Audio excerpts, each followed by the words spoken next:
L'arnaque du siècle à Djibouti.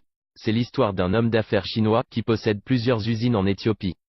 Le pétrole, les matières premières et les pièces détachées viennent de Chine en passant par le port de Djibouti et qui sont ensuite transportés dans des camions remorqueurs qui vont parcourir toute une route vers Addis Abeba.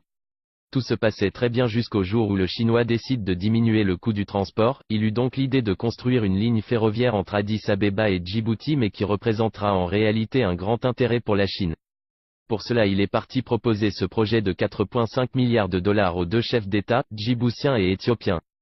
Comme Djibouti est tellement fauché et n'a pas les moyens d'investir pour un tel projet, le Chinois lui propose de prêter un crédit de 569 millions de dollars, qui sera remboursé en plusieurs échéances et le reste sera du côté éthiopien. Le président était d'accord pour cette opportunité. Mais avant de prêter cet argent le Chinois avait des conditions, qui seront comme suit.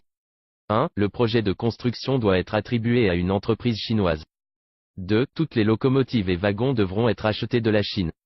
3. Tous les matériels de construction devront être importés de la Chine. 4. Toute la main-d'œuvre doit être réalisée par des Chinois. 5. Une partie du financement devrait être versée comme commission et sera partagée entre les décideurs de ce projet. 6. Et en dernier, le financement de ce projet sera géré par les Chinois et par l'intermédiaire d'une banque chinoise à Djibouti appelée Exim Bank. Le président a fini par accepter les conditions et s'engage à signer le contrat avec les Chinois qui transféreront l'argent directement vers l'Exim Bank à Djibouti.